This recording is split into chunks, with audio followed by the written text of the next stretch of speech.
How are you finding lockdown at the moment? I'm quite enjoying it. It's definitely better than it would be if we didn't have a plant. Yeah. I'm finding it manageable. It's a bit of a pain. Well, I find it very interesting actually. I mean, for me, I'm quite fed up with it because I miss seeing friends and family, and that's the main point, I think. What are you enjoying about lockdown? I'm not having to commute and actually just having a little bit of time in the morning to. In fact, I come here in the morning, so I sort of arrive about 7 o'clock in the morning. And I can do an hour and a half before work, which is brilliant.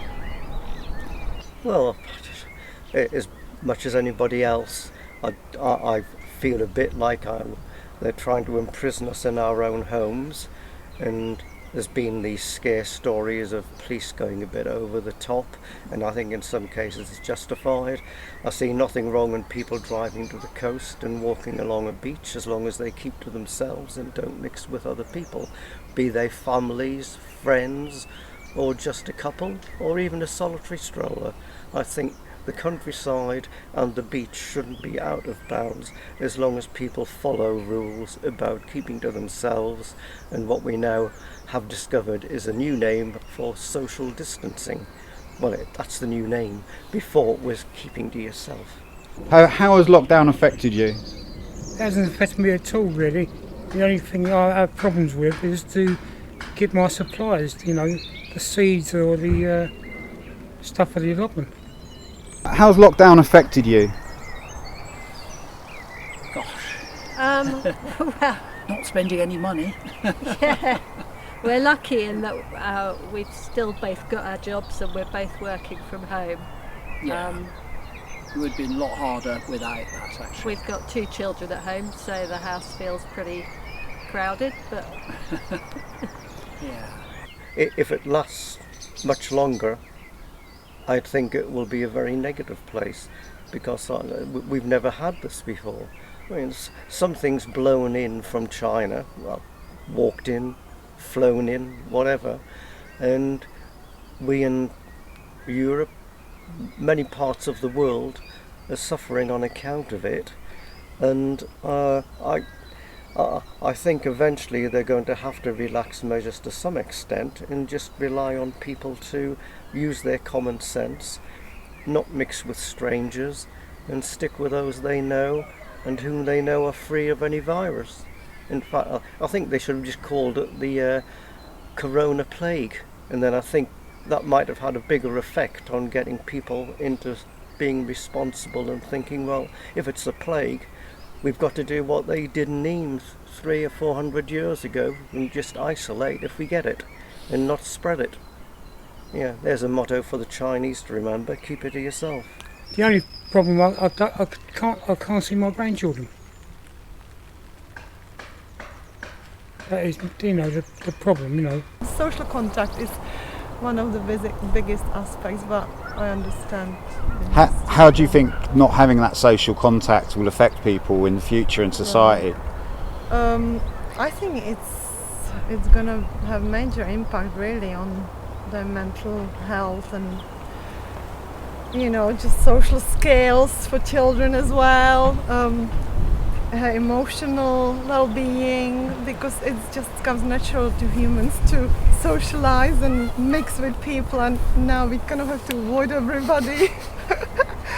But there is a joke my partner says, and he says, don't talk to people, fine, but not stroking dogs. Oh my god, I can't bear that, because he's a dog lover, so he really minds that.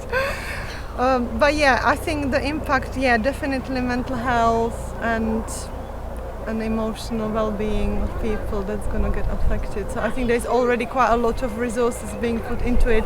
For example, the school has sent some kind of workshop on anxiety related to this pandemic and how we can cope with it and so on for children, because I know children's anxiety was on the rise even before the pandemic, so when now this on, it's going to be even bigger. So yeah, any kind of help like that.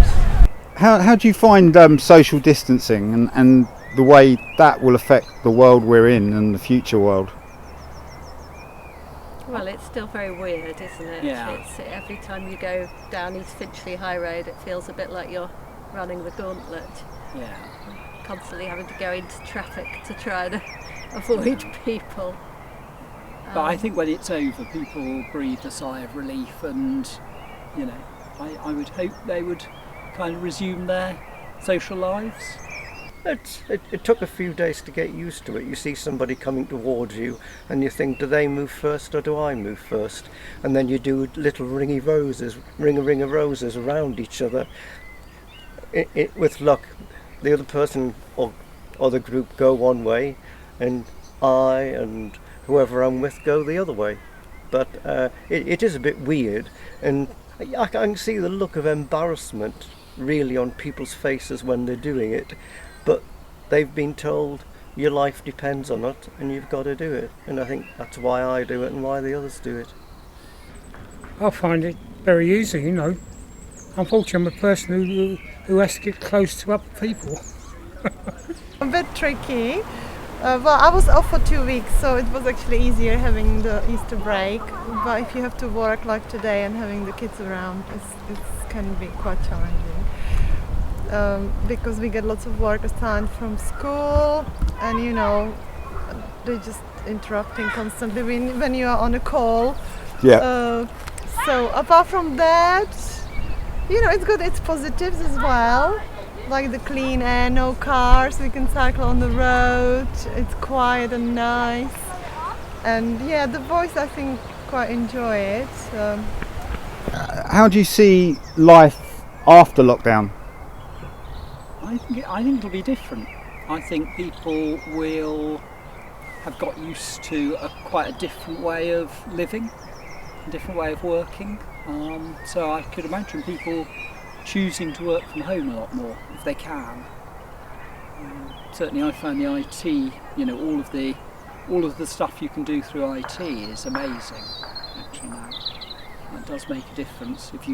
If you've got an office job, then you could do it pretty much anywhere. And how do you feel life will be like after lockdown? Oh, I think it'll be rough. I mean, they've talked about the economy taking a knock. The public finances have taken a knock, and I feel sorry for the younger generation who are probably going to have to pick up the tab. I mean, at least this time it's not the bankers who are getting it, but it's people who are out of work when they don't want to be out of work and being paid less than they'd get if they were in work. And who knows if they'll ever get their jobs back. We don't know. We just got to wait and see. I know Mr. Trump in America's keen to get the economy rolling again because he thinks that will get rid of the depression. I mean the mental depression as well as the economic setback. Maybe that's what we've got to try and do quickly here. And perhaps we've just got to ban the import of certain goods from China and discover how to make them again in this country. Bring back rally bikes. The companies which have closed and not trading now, and the people who've been unemployed are going to find it very difficult to get back to normal again. What do you think life will be like after lockdown?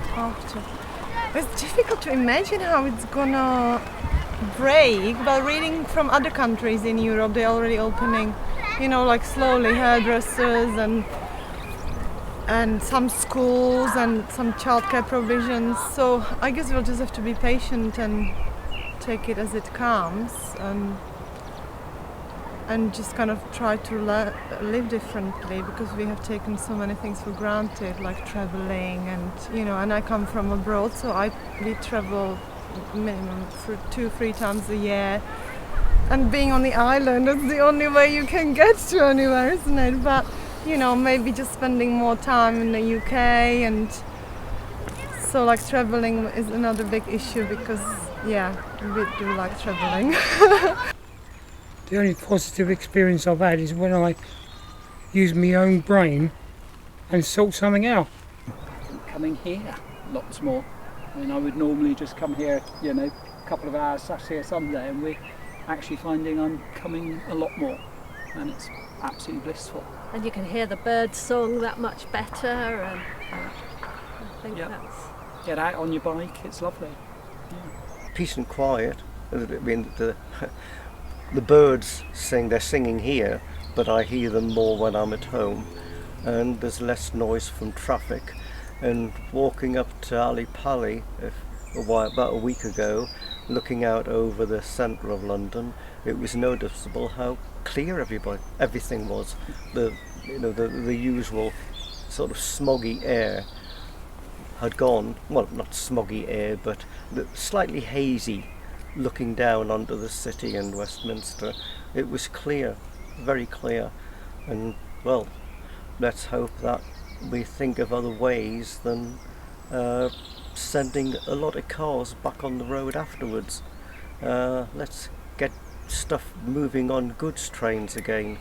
They're pretty efficient nowadays and good for the good for less emissions than in the old days, and maybe we just need less cars, especially in London. I think London's overfull, far too many people crowding in. Oh yeah, I think the government should send a message to, is it Amazon and Microsoft, who are going to create 1,000 jobs in London. London can't take it. We're crowded out as it is. Let's get some breathing space and maybe fewer people.